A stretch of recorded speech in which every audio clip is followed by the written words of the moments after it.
12টি গোপন সত্য যা ধনী লোকেরা আপনাকে জানতে দিতে চায় না। আমরা এমন এক দুনিয়ায় বাস করি যা ধনীদের দ্বারা এবং ধনীদের জন্য গঠিত।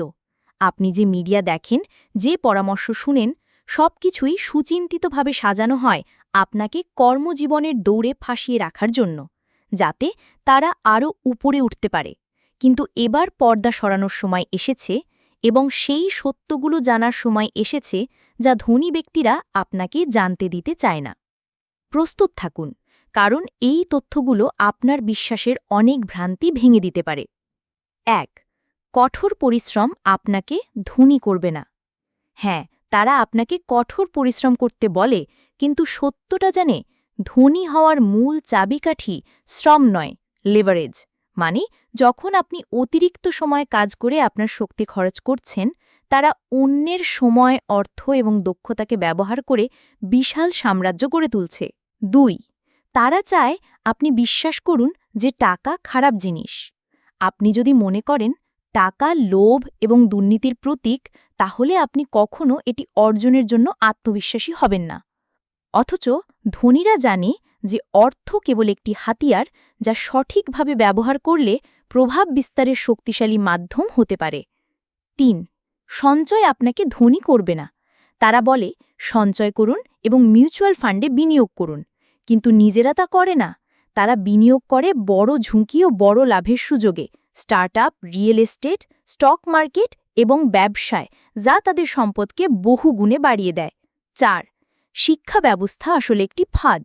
শিক্ষা ব্যবস্থার মূল উদ্দেশ্য হল আপনাকে আজ্ঞাবহী কর্মচারী বানানো, উদ্যোক্তা বা ঝুঁকি গ্রহণকারী নয়।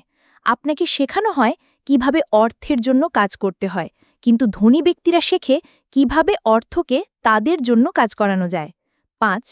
কর ব্যবস্থা ধনীদের জন্য সুবিধাজনকভাবে তৈরি। তারা জানে কর কমানোর উপায়, আইনি ফাঁক ফোঁকর এবং বিভিন্ন কর সুবিধা, কিন্তু সাধারণ মানুষ তাদের আয়ের বড় একটি অংশ কর হিসেবে পরিশোধ করতে বাধ্য হয়। ধনীরা বেতনভোগী নয়, তারা সম্পদের মালিক, আর সম্পদের ওপর করের হার ভিন্ন। ৬. ঋণ হল শক্তিশালী অস্ত্র, যদি আপনি এটি ব্যবহার করতে জানেন। তারা চায় আপনি ঋণকে ভয় পান, কিন্তু ধনীরা ঋণকে ব্যবহার করে আরও বেশি সম্পদ অর্জন করতে চায়। তারা অন্যের অর্থ বা ওপিএম দিয়ে বিনিয়োগ করে এমন সম্পদ কেনে যা তাদের জন্য নিয়মিত আয় সৃষ্টি করে এবং সেই আয় দিয়েই ঋণ শোধ হয়ে যায়। ৭. আপনার ভোগবাদ তাদের বিলাসী জীবনযাত্রার মূল কারণ। প্রতিবার যখন আপনি নতুন মোবাইল, ফ্যাশনেবল পোশাক বা দামি কফি কিনছেন, তখন আসলে আপনি তাদের পকেটেই অর্থ ঢালছেন।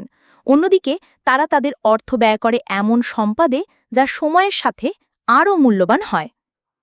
৮. পরিচিতি প্রতিভার চেয়েও বেশি গুরুত্বপূর্ণ।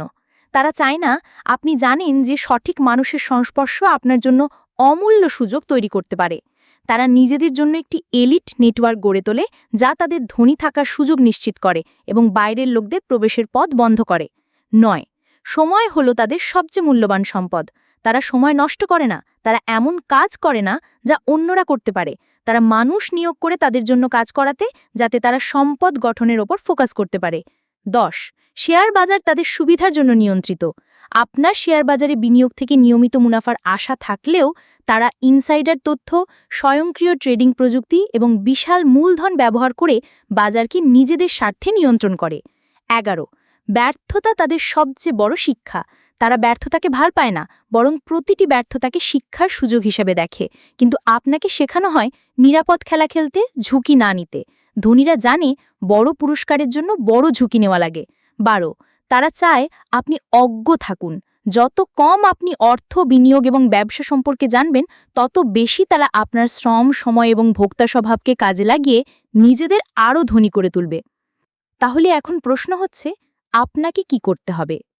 এই নিয়ন্ত্রিত খেলায় আর অংশ নেবেন না। টাকার ব্যাপারে জ্ঞান অর্জন করুন, ইনভেস্টরের মতো চিন্তা করতে শিখুন এবং ভোগের পরিবর্তে সম্পদের মালিক হওয়ার দিকে মনোযোগ দিন। গড়পড়তা জীবনের শৃঙ্খল থেকে বেরিয়ে এসে নিজের সাম্রাজ্য গড়ে তুলুন। এখনই সময় এসেছে ব্যবস্থা নেওয়ার, যাতে আপনি সেই সম্পদ এবং ক্ষমতা অর্জন করতে পারেন যা ধনীরা আপনাকে পেতে দিতে চায় না।